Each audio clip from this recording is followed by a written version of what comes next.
Bom dia a todos e a todas. Hoje é sexta-feira, nossa terceira videoaula sobre a saga da advocacia trabalhista, da exclusão ao reconhecimento, da discriminação à ascensão, é a temática dessa nossa obra, a partir e sobre em cima dela que nós fazemos essas videoaulas. É importante lembrar que temos feito pouca divulgação dessas videoaulas, porque, na verdade, como não se trata de uma live com outro colega, ficamos mais a cavalheiro de apenas entrar no ar. Por quê? Porque esse material vai ficar disponível no nosso canal do YouTube, no YouTube Benizete Ramos, e também BRM Curso Jurídico. Alguns colegas estão entrando aí, doutora Bianca Mônica, bom dia para todos. E nós vamos hoje tentar avançar aqui um pouco na nossa história. Na nossa primeira videoaula, há 3 semanas, nós contamos um pouco do início da Justiça do Trabalho.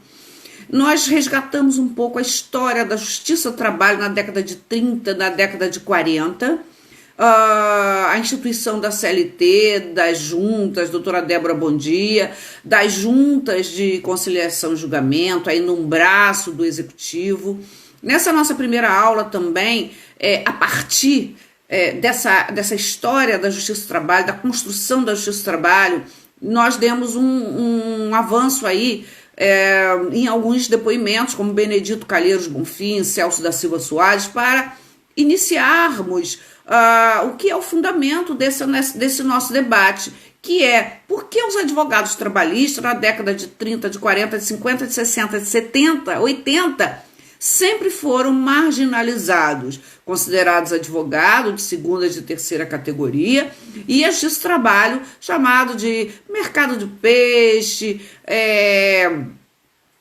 justiça de segunda categoria, justicinha, balcão de negócios, né? E lá naquele primeiro vídeo a gente conta essa história a partir dos depoimentos de diversas pessoas que tiveram no início da Justiça do Trabalho, construindo a advocacia trabalhista, e também aqueles que na década de 70 se uniram para fundar a primeira associação em patamar nacional da advocacia trabalhista, primeira e única, que se chamava ANAT, depois se chamava a associação, que se chama Associação Brasileira de Advogado Trabalhista, ABRAT.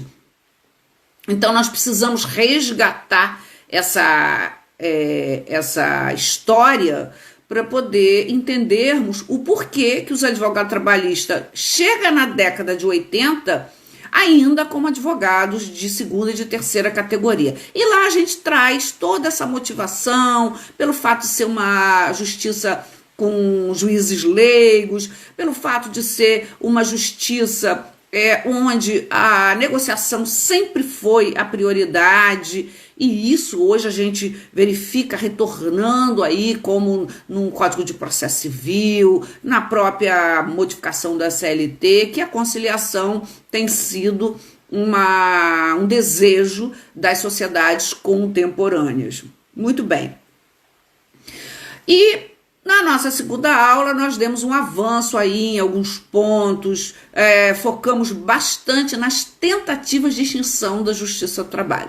Então, vejamos, a discriminação da advocacia trabalhista, dos advogados trabalhistas, se davam e ainda se dá um pouco abrandado, ou melhor, bastante abrandado, em razão do fato de lidarmos com interesses entre capital e trabalho. A Justiça do Trabalho, ela nascer como um braço do executivo, e ela depois, quando passa a compor o judiciário, ela passa a compor com juízes leigos, um juiz togado e 2 leigos, ela ser principalmente conciliadora, ela ter e ainda tem o ius postulandi, que é a possibilidade da parte sozinha fazer a sua defesa e fazer a sua petição inicial e postular em juízo. Então e também por algumas práticas que se adotou, infelizmente, práticas negativas, do chamado zangão, que um presidente da Abrat chamava, em São Paulo, ele disse que se chamava paqueiro, que alguns escritórios, infelizmente, toda profissão tem profissionais sérios e profissionais menos sérios, menos éticos, e que era aquela possibilidade do escritório utilizar-se de meios de angariar cliente através desses agenciadores que tinham esses nomes de paqueiro, né? Paqueiro, e eu fui buscar entender com o próprio Luiz Carlos Moura, ele disse, paqueiro é aquela pessoa que caça paca, caça esse bicho, esse animal. Muito bem. E nessa segunda aula, nesse segundo vídeo aula, nós entendemos aí a Justiça ao Trabalho, porque que a Justiça ao Trabalho ela teve várias tentativas de ser extinta, e basicamente por ela fazer os enfrentamentos, os advogados trabalhistas fazerem os enfrentamentos em relação ao capital.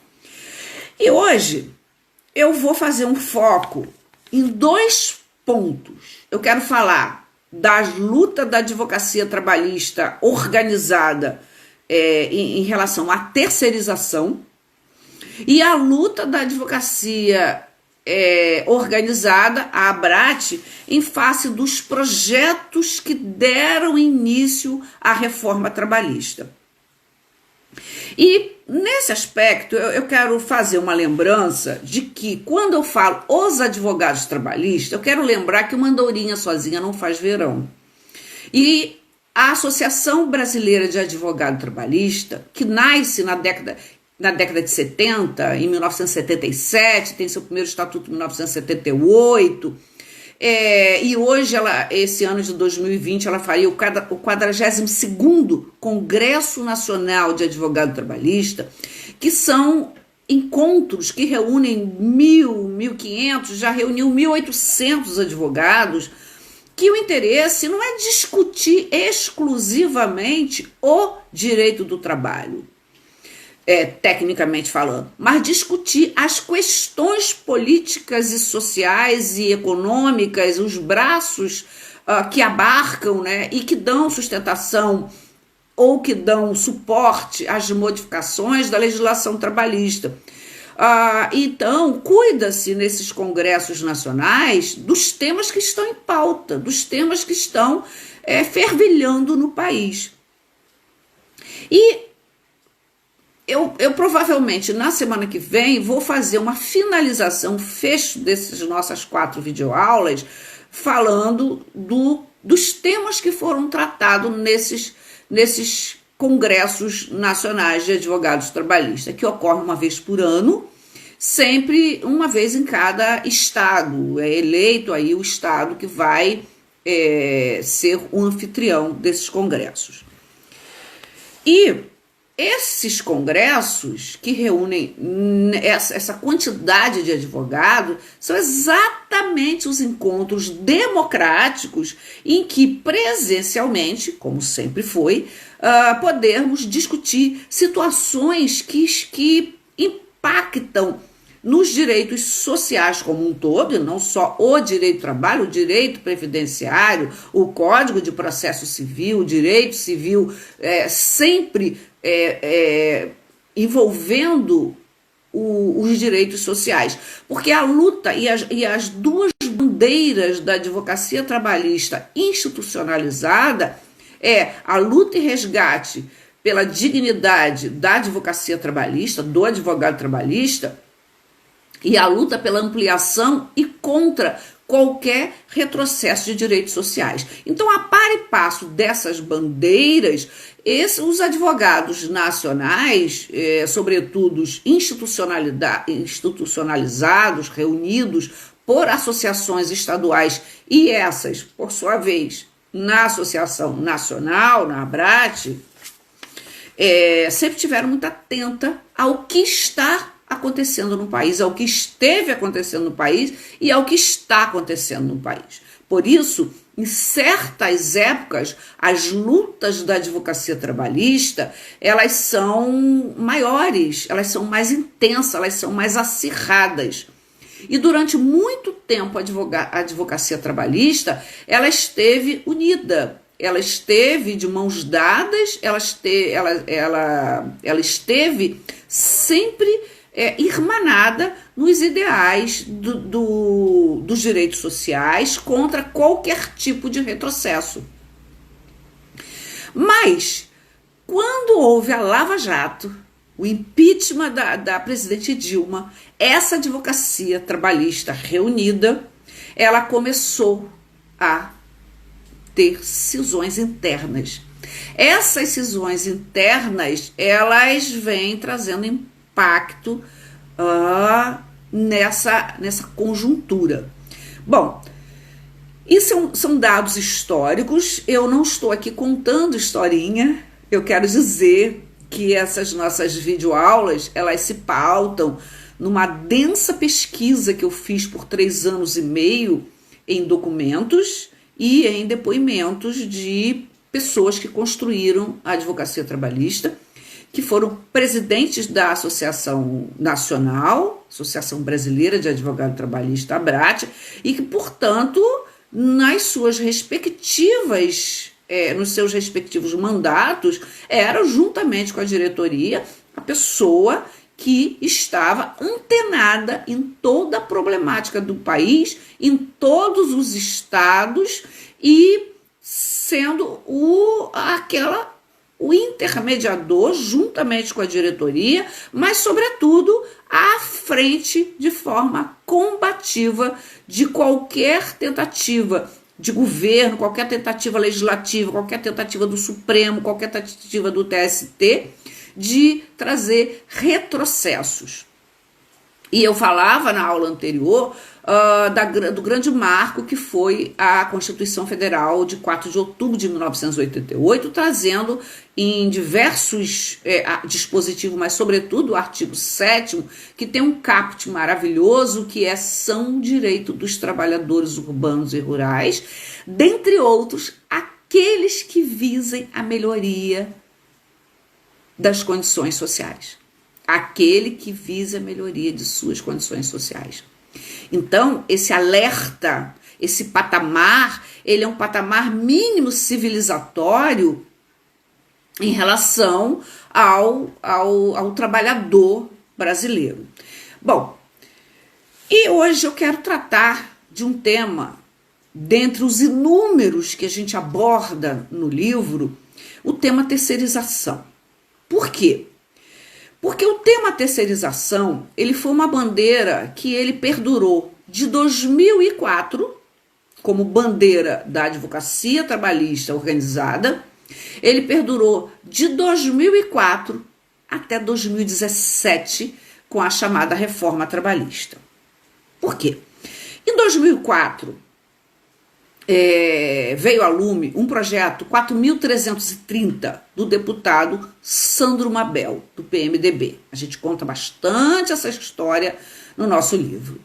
Nessa ocasião, se não me falha a memória, porque eu não estou aqui com nenhuma colinha, né, salvo aqui um número de uma lei ou outra, o presidente da Associação Brasileira de Advogado Trabalhista era Antônio Fabrício de Mato Gonçalves, um professor da PUC, que nós já fizemos uma entrevista, nós fizemos uma live maravilhosa. Ele é um professor da PUC, foi presidente da OAB de Minas, hoje ele é o presidente da Comissão Nacional de Direitos Sociais da OAB, e ele foi um presidente da ABRAT extremamente combativo.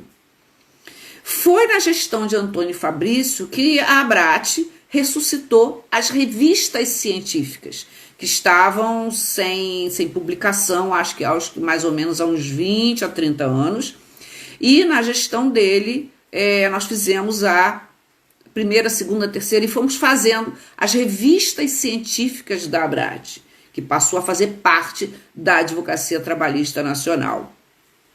Foram criados também os boletins informativos e muitos avanços nessa diretoria, muito mesmo, muito. E esse projeto de lei 4.330 de 2004, do deputado Sandro Mabel, ele, na ocasião, ele despertou para nós, os advogados trabalhistas, aquilo que nós tínhamos de domínio de proteção. Porque A terceirização, ela é uma realidade que ela nasceu lá na CLT com a terceirização da mão de obra, um artigo, se não me engano, 444, deixa eu ver se eu tenho ele à mão aqui, artigo 455 da CLT, já trazia a possibilidade de terceirizar mão de obra, terceirizar. Depois, em 1967, através do Decreto-Lei 200, a terceirização ela veio para o setor público. Até então, a terceirização não havia atingido o setor privado. Em 1974, veio aquela lei que todos nós conhecemos, todos nós militantes na área trabalhista conhecemos, que é a terceirização das atividades temporárias por 3 meses, que é a Lei 6.019. Então já veio aí flexibilizando a normatização trabalhista para permitir que a empresa, numa situação de atividades temporárias e exclusivamente nessas situações, pudesse trazer para seu corpo empregados, trabalhadores que não fossem seus empregados, mas que tivesse prestando e destinando sua força de trabalho para si. Mas essas empresas buscam numa empresa terceirizada, portanto uma empresa de mão de obra que capacita essa mão de obra e que por um tempo vai destinar sua força de trabalho para essa empresa que a gente chama de tomadora de serviço. Então, portanto, na terceirização nós temos a tomadora, a prestadora e o trabalhador que fica nesse triângulo aí. Ele recebe ordens e ele é dirigido pelo seu empregador, portanto a empresa é prestadora de serviço, mas a sua força de trabalho é voltada, é destinada, é fornecida para a empresa tomadora de serviços, que contrata a prestadora. Então, no setor privado, em 1974 foi assim um grande marco, e que também foi objeto de inúmeras fraudes, né? Depois veio 1983 para atender aquelas situações de vigilantes.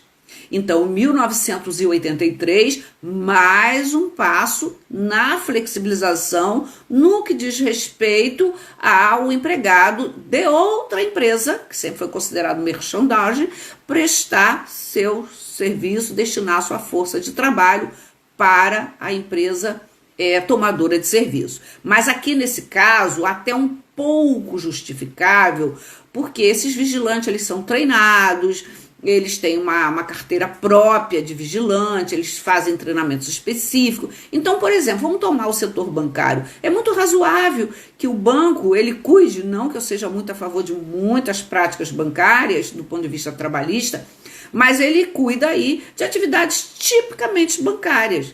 E o vigilante ele vai cuidar de proteger aí o patrimônio do banco, proteger o patrimônio dos clientes, né? Garantir a segurança dessas instituições, que não é só no banco, são diversas outras tipos de atividade econômica que se utiliza dessa mão de obra.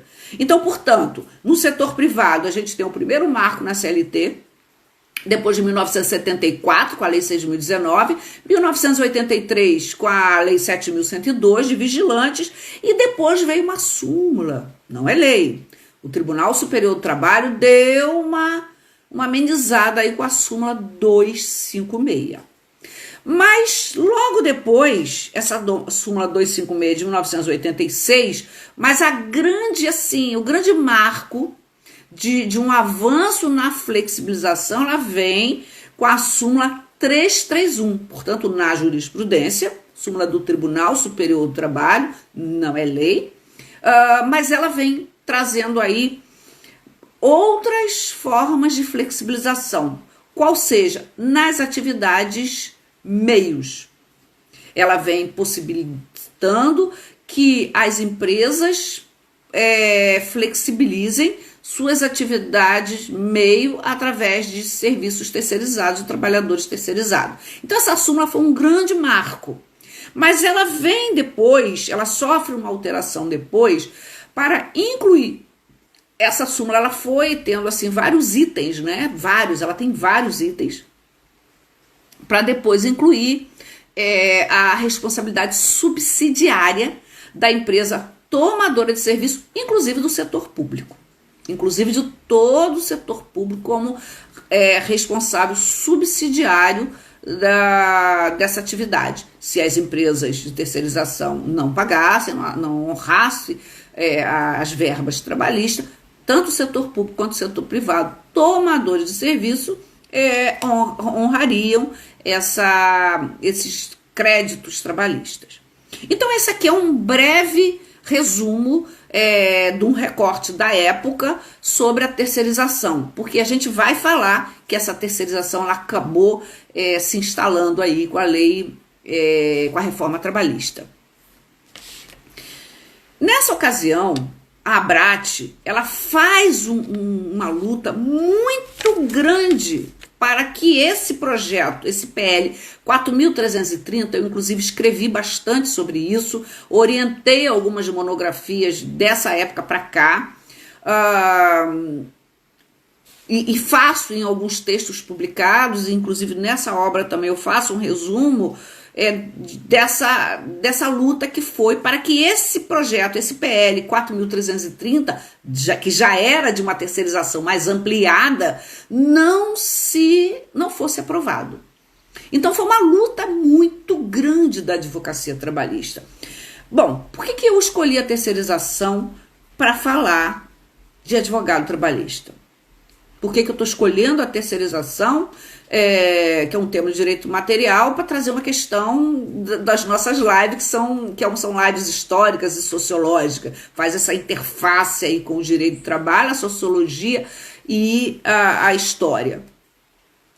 Para dizer que a terceirização, primeiro que é um tema que é do conhecimento de todos, conhecimento de trabalhadores, é um conhecimento do conhecimento de empresários, é um tema do conhecimento de nós, advogados, de nós, professores, e de vocês que são alunos.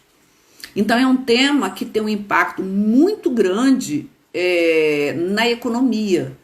E eu tive a oportunidade de fazer inúmeras palestras sobre isso e mostrar esses dados estatísticos, e eu acho que eu tenho isso inclusive publicado, os dados estatísticos do ganho e dos índices de acidentes de trabalho nas empresas que terceirizam mais, e acidente de trabalho do terceirizado, 20% a mais. O nível salarial dos terceirizados é bem menor. Há um desmonte na terceirização, do setor terceirizado, há um desmonte da categoria, porque afinal de contas que categoria, então não tem uma luta sindical por melhores condições. O empregado perde exatamente por isso, porque ele não faz parte de um plano de cargo e salário, ele perde essa possibilidade de ascender na carreira, e ele perde também esse orgulho de trabalhar numa empresa. E aí eu vou contar sempre uma historinha que eu conto às vezes em sala de aula, que é assim: quando você vai entrevistar um trabalhador como cliente e que ele trabalhou numa terceirizada, por exemplo, da Petrobras, e eu vou contar caso concreto, ele diz assim: você trabalhou aonde? Bom, eu trabalhei na empresa X, prestador de serviço da Petrobras, trabalhei 2 anos, fui dispensado, sofri acidente de trabalho, etc, tal. Juntamente comigo, trabalhava na mesma plataforma um empregado da Petrobras com salário bem maior, com plano de saúde excelente, plano odontológico, enfim, todas as vantagens e benefícios bem superiores a esse trabalhador terceirizado. Então esse trabalhador terceirizado, ele vai pintar a realidade dele com as cores exatas, as cores que realmente ocorrem. Bom, e aí eu brinco, bom, mas se esse mesmo trabalhador, ele for abordar uma moça com interesse, né, o interesse de namoro, o interesse, enfim, pessoal, a moça perguntar, você trabalha onde? Ele vai dizer, eu trabalho na Petrobras. Por quê? Porque ele teria muito orgulho de trabalhar numa empresa da Petrobras, ele teria muito orgulho de trabalhar num banco, teria orgulho de trabalhar numa multinacional ou numa empresa privada maior, de grande porte, mas ele tem constrangimento de dizer eu sou um terceirizado. E a propósito disso, o professor Jorge Luiz Sotomayor, um jurista fantástico, tem um trabalho feito, pesquisa de campo nos tribunais, ele mesmo ele junto com a Valdete Souto, faz uma pesquisa de campo com entrevista nos setores terceirizados, inclusive nos setores de prestação de serviço público, nos tribunais do país, inclusive. É um trabalho maravilhoso que ele tem. Ele já teve a oportunidade de apresentar isso em alguns congressos pra gente. Então é isso. Essa terceirização, ela traz para o trabalhador, além de todas as perdas, um pouco menos de dignidade. A partir desse fato aí que eu conto para vocês, que é um fato real. É um fato real. E bom, então, a terceirização, ela é do conhecimento geral da sociedade brasileira. E hoje, em 2020, quando nós estamos aqui fazendo essa videoaula, ela já está amplamente implantada no Brasil a partir da reforma trabalhista de 2017, a Lei 13.467, que foi também uma luta da advocacia trabalhista. Só que ali nós não tivemos tempo de lutar muito, porque essa reforma não foi dialogada com a sociedade. Houve uma luta muito intensa. Em 4, 5, 6 meses, essa luta foi acirradíssima, onde os advogados trabalhistas, instituídos na Associação Brasileira de Advogado Trabalhista, junto com a ANAMATA, Ministério Público, um bom segmento da magistratura, se irmanaram em diversos eventos, em diversos encontros, em diversas notas, em diversos debates, com visitas a parlamentares, para evitar a aprovação do projeto, que depois veio a se transformar na Lei 13.467, que eu, às vezes, chamo de reforma trabalhista. Quando eu estou no meio mais técnico, eu chamo reforma trabalhista quando eu escrevo, mas aqui eu chamo de reforma trabalhista, porque eu tenho os meus motivos e depois a gente vai, já escrevi sobre isso, mas a gente vai depois falar, num outro momento, que aqui não cabe. Mas o PL 4330, ele ficou de 2004 a 2015, com muita luta. Recordo-me que nós fizemos debates, a Abrat fez debates com a sociedade para mostrar quais eram os grandes aspectos nocivos e quais são da terceirização. Então, nessa época, claro que eu não posso afirmar que esse tempo todo, esses 11 anos, mesmo porque aí entrou um governo de esquerda, o que facilitou bastante que alguns projetos neoliberais não fossem aprovados, mas a gente não pode dizer que foi uma luta da Abrat, mas que foi uma luta conjunta da Associação dos Advogados Trabalhistas, que foi uma luta conjunta da ANAMATA, Associação Nacional dos Magistrados Trabalhistas, da NPT, da Associação Nacional do Ministério Público do Trabalho, e de centrais sindicais, de diversos setores organizados em defesa dos direitos sociais, que isso é muito importante a gente colocar, não é defesa, os advogados trabalhistas, eles não defendem o direito do trabalho, defendem os direitos sociais. E aí eu remeto para o caput do artigo 7º da Constituição Federal. São direitos dos trabalhadores urbanos e rurais, vírgula, dentre outros aqueles que visem a melhoria das suas condições sociais. Isso em consonância com o valor social do trabalho, que está no artigo 6º da Constituição, com o preâmbulo da Constituição Federal, com o artigo 170, tem diversos dispositivos aí que nos dão suporte para a defesa incondicional dos direitos sociais. Porque quando se defende os direitos sociais, estamos a defender a sociedade brasileira. O Estado democrático de direito, o Estado social de direito, o regime democrático. E não a vontade das minorias, sobretudo a vontade do capital, que é o capital que muitas vezes é determinante aí para as aprovações de alguns projetos de lei, como ocorreu com a reforma trabalhista. Que eu já disse em alguns momentos, e eu já disse numa aula dessa, que a reforma trabalhista ela é uma encomenda da cartilha da Federação dos Bancos Brasileiros, da FEBRABAN. É isso. E não sou eu só que diz. Várias pessoas, inclusive a ministra Adelaide, leva isso no encontro que a gente faz em Portugal. O projeto 4.330 da terceirização, ele volta em 2015 com o PL 30 de 2015, do deputado Paulo Paim, isso em 2015. E vamos lembrar o que acontecia no país em 2014. É importante saber que não há fato isolado.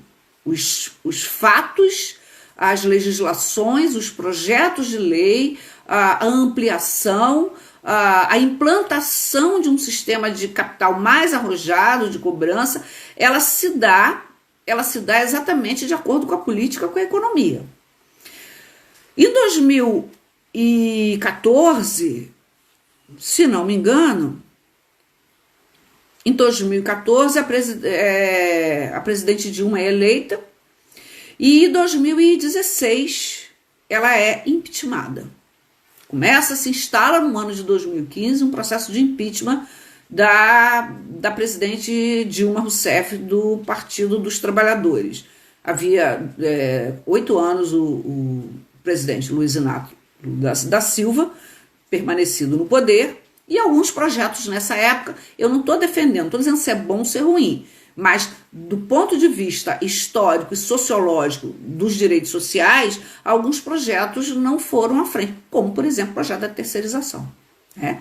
Mas quero lembrar que nesse momento, e aí a saída do Antônio Fabrício, da presidência da ABRAT, entra na presidência da ABRAT a terceira mulher, a doutora Silvia Burmeister, do Rio Grande do Sul. Também foi uma guerreira incansável, e eu fecho esse meu livro nessa gestão dela. Eu não pude avançar muito, já estou escrevendo a segunda obra, já estou recolhendo material, porque é um material que depende de pesquisa, para trazer desde o impeachment até os dias atuais. Eu vou avançar mais, vou esperar passar esse momento aí, mas já estou recolhendo material para essa pesquisa, para entender como que a política, a economia, os interesses, eles impactam na legislação trabalhista, por consequência no trabalhador, por consequência nos advogados trabalhistas, por consequência em toda a sociedade, porque toda a sociedade perde. Pensamos aí que a terceirização, quem perde? Todos, porque se um trabalhador ganha menos, se ele sofre mais acidente, e se ele tem uma mão de obra rotativa, porque ele não faz carreira ali, o impacto ele é em toda a sociedade, o impacto ele o impacto ele se dá nas empresas, o consumo ele é menor, a previdência arrecada menos, então ele é nocivo. E aí a gente lembra o Henry Ford, que na época, quando lançou o carro Ford, ele teve uma grande sacada. Para quem eu vou vender um carro tão caro? O que ele fez? Ele aumenta o salário dos seus empregados, que era muito grande, para que eles pudessem consumir o seu próprio produto. Então a gente não tem salários altos, temos mais acidentes de trabalho, a previdência arrecada menos, o governo empobrece, devolve menos para a sociedade e a sociedade vende menos, o consumo não circula. Isso é uma lógica de mercado, então é um tiro no pé. Então sempre se defendeu que a terceirização ampla, com todas essas reduções, essas perdas aí, é um tiro no pé. Como é um tiro no pé, o que eu defendo também, que é um grande tiro no pé, o contrato de trabalho intermitente. Mas isso é outra coisa, a gente já falou sobre isso. O contrato de trabalho intermitente com a terceirização é um tiro no pé. Sem dúvida nenhuma. Ganha-se menos, investe-se menos na sociedade. O que acontecia no país nessa época, 2014 a 2016? A saída do governo de esquerda do poder e a entrada do vice-presidente Michel Temer, um governo de direita, apoiado pelo capital. Nessa ocasião, gente, já havia o projeto da lei de arbitragem. Esse projeto já existia, já estava aí nos idos de 2014, 2015. Lei da arbitragem, corte no orçamento da Justiça do Trabalho, que falamos na semana passada, a redução da idade trabalhista, a implantação dos acordos extrajudiciais, o negociado sobre o legislado é um projeto de 2014, o trabalho intermitente de 2014 e a súmula do Tribunal Superior do Trabalho, que é a súmula 363, que foi também um outro motivo de muita luta nossa da advocacia trabalhista, porque o que diz essa súmula? Ela é toda nesse período aí, 2014 a 2016. O país entra numa crise econômica sem precedente, né? Porque a saída da presidenta Dilma do poder, ela se dá exatamente pelo escândalo. Na verdade, o grande vetor político dela não foram as pedaladas fiscais, porque isso nem era tanto motivo, não sou uma especialista no tema, mas foi o escândalo que veio aí com a Lava Jato, né? Detonando aí o escândalo na Petrobras, todas aquelas denúncias dos diretores da Petrobras e as denúncias que trouxe aí diversos empresários do setor, né? A grande corrupção na Petrobras, o encerramento de diversos contratos com terceirizadas, várias cidades, vários estados, no estado do Rio de Janeiro, por exemplo, tem Macaé, Santos e no São Paulo, no Pernambuco, diversas empresas perderam os seus contratos, porque a Petrobras ela entrou aí no fundo do poço com toda aquela denúncia, com as delações premiadas, que não vamos entrar nessa questão, não vamos politizar isso, vamos apenas contextualizar para dizer que o país ele começa a entrar numa derrocada econômica 2014 que tem assim seu ápice em 2016 com o impeachment da presidente Dilma. Então o país ele entra aí num momento de ebulição muito grande. E aí, como a gente costuma dizer, na hora em que a corda estica, sobra sempre para o trabalhador. Então começa a vir os projetos aí de tentativa de recuperação econômica, o dólar dispara nessa época, passa de R$4, várias empresas fecham, cidades como Macaé no Rio de Janeiro, como Santos e São Paulo, começam a perder sua capacidade econômica, vários setores de hotelaria, de restaurante, com a perda das empresas terceirizadas que sempre fizeram girar a economia, essas empresas começam a também não girar a economia, e aí o setor secundário e terciário, restaurante, bares, setores de bar, de restaurante, de lazer, mercado imobiliário tem uma derrocada muito grande, e eu posso falar de perto, porque eu pedi na ocasião a alguns alunos fazerem uma pesquisa, apresentar como seminário dados estatísticos e um material muito importante, com material de pesquisa de mídia escrita, de mídia virtual, material de entrevista, algumas cidades que tinha sua economia girando em torno da Petrobras, de terceirizadas da Petrobras, Itaboraí também, fazendo o Comperge para instalar o polo petroquímico, também foi uma derrocada, mas assim, derrocada de 100 para 20. Então isso teve um impacto muito grande nas cidades, nos estados, no país inteiro.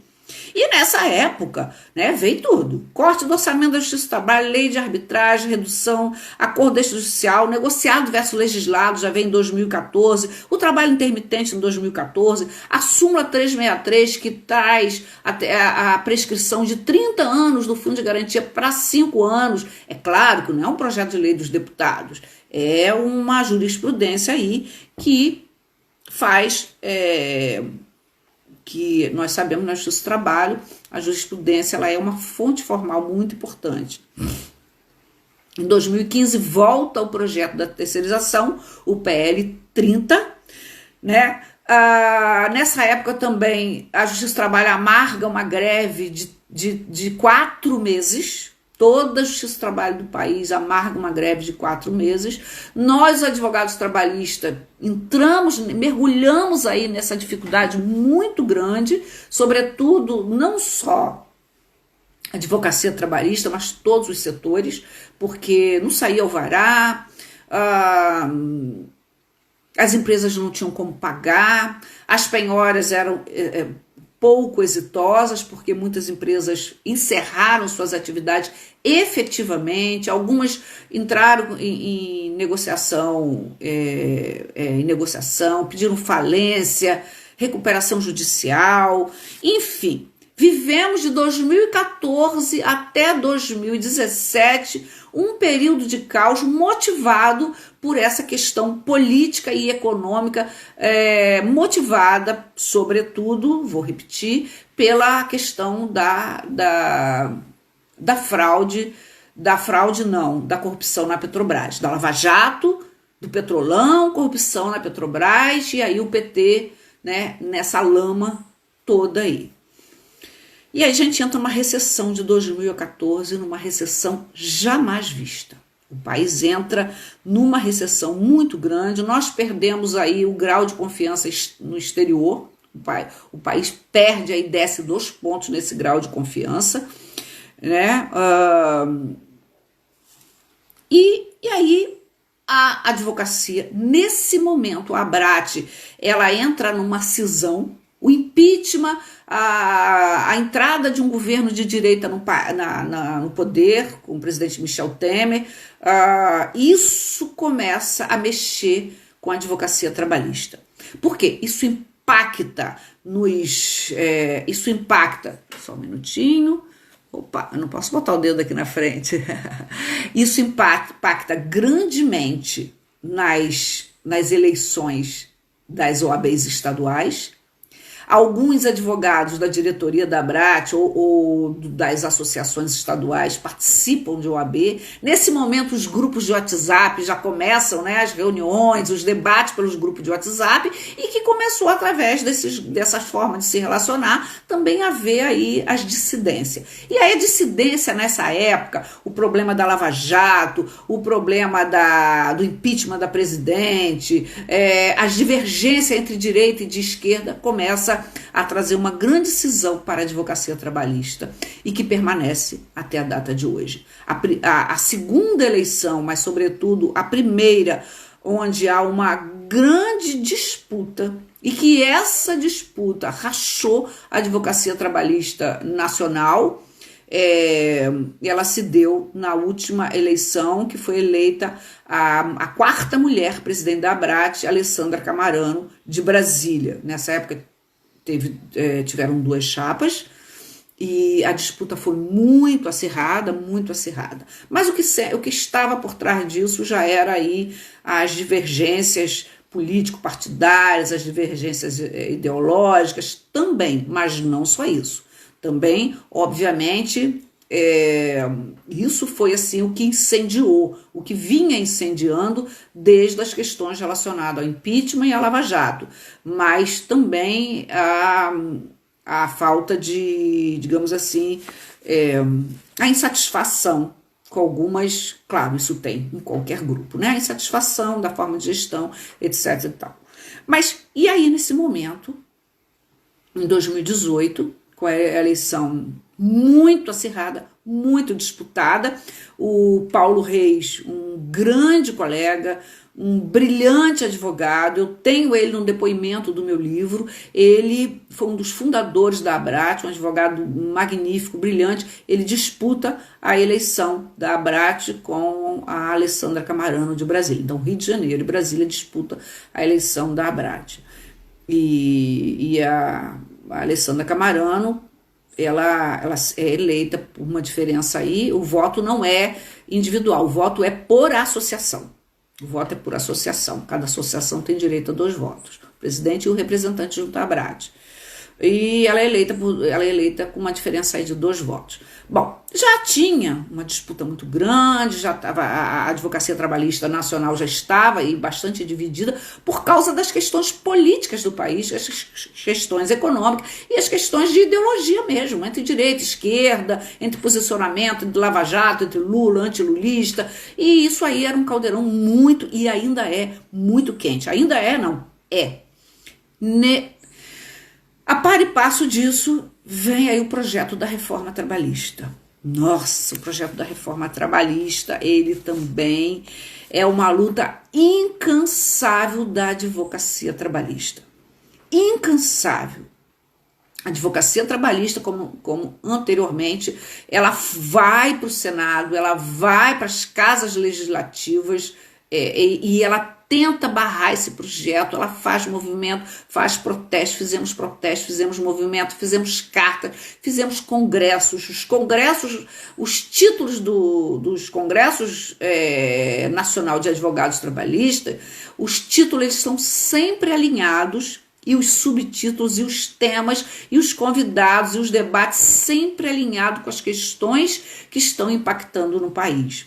Então, a reforma trabalhista, que eu não vou entrar agora, porque não dá tempo, já estamos finalizando, ela, na verdade, ela vem aí incorporar, já estávamos sob a égide de um governo de direita, ela vem incorporar todos esses projetos neoliberais. O projeto da terceirização, que aí entra mesmo, é reformada a Lei 6.019, e ela depois vai, e a Lei 13.467, lá embaixo, no seu artigo 2º, ela faz a grande transformação da terceirização no país. Então, ela modifica a Lei 6.019, uma lei que veio depois, que não ampliou, e então, com a reforma trabalhista, em resumo, todos esses projetos neoliberais, a lei de arbitragem, o trabalho intermitente, o negociado versus legislado, o empregado hipersuficiente, a mordaça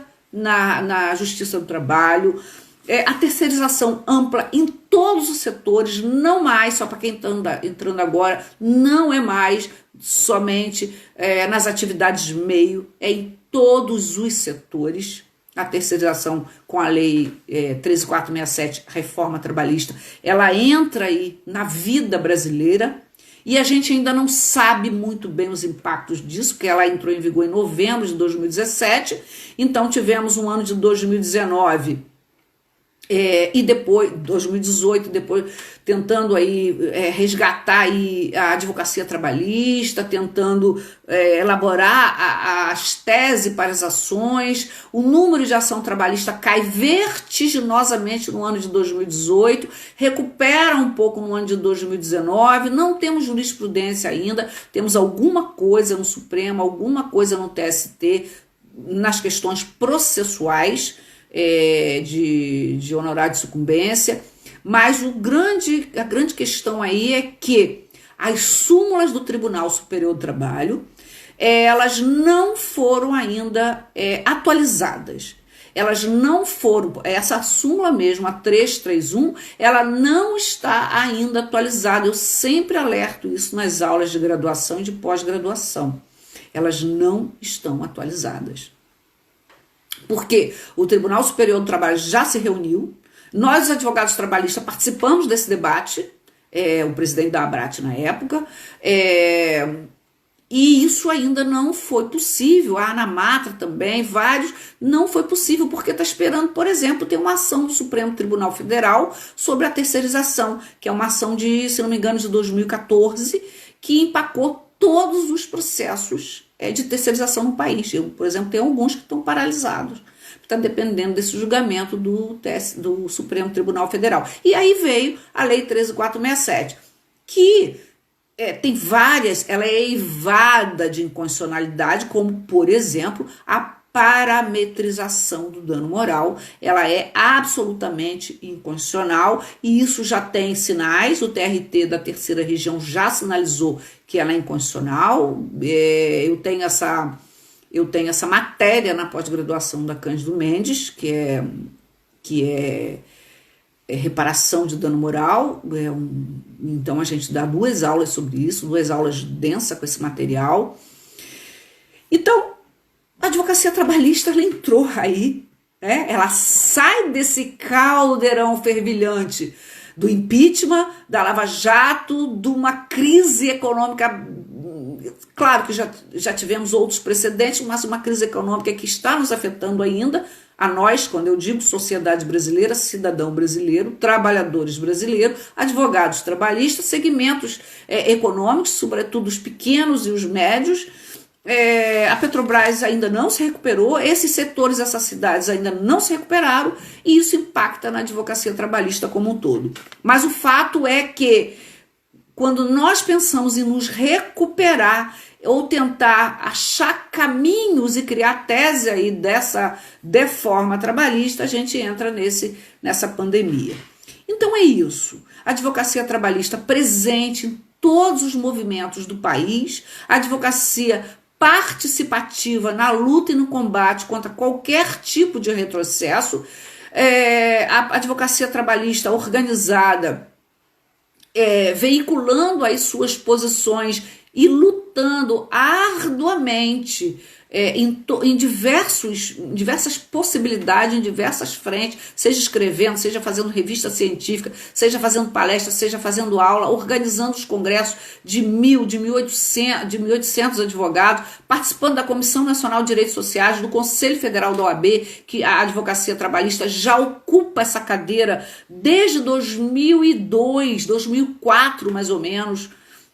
Ela vem ocupando a cadeira, sempre um ex-presidente da Abrat vai para o Conselho Nacional dos Direitos Sociais, da OAB. Em alguns momentos a advocacia trabalhista esteve distante do Conselho Federal, e em outros momentos muito aproximado. Agora estamos muito aproximados do Conselho Federal da OAB, porque nós temos na presidência do Conselho Felipe Santa Cruz e temos no Conselho, na Comissão de Direitos Sociais, Antônio Fabrício. A nossa luta é árdua, é grande, e não sabemos aí quando que nós estamos longe de deixar de lutar. Portanto, essa é a terceira live. Conseguimos falar rapidamente aí na terceirização e a luta da terceirização, os projetos que impactaram, que surgiram, né, que já estava engavetado, e a terceirização ficou engavetada por 11 anos, 2004 a 2015, e ela surge aí com a saída do governo de esquerda, entra um governo de direita, é aprovado a Lei 13.467 e todos aqueles projetos que estavam lá, trabalho intermitente hipossuficiente, flexibilizado, negociado versus legislado, e diversos outros projetos nocivos que não dá tempo da gente falar aqui, entra e é aprovado sem discussão com a sociedade, sem discussão com nós, advogados trabalhistas, que estamos no epicentro aí da economia e da política.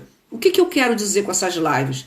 Temos uma importância muito grande, resgatamos a nossa dignidade, somos ouvidos no Conselho Federal, somos ouvidos no Congresso Nacional, somos ouvidos no Tribunal Superior do Trabalho, fomos convidados para essa modificação da súmula, mas ela não ocorreu ainda.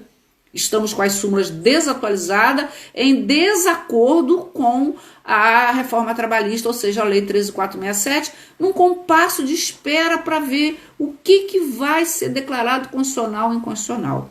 Queridos colegas, queridos amigos, queridos parceiros de luta, temos muita luta ainda pela frente, muita.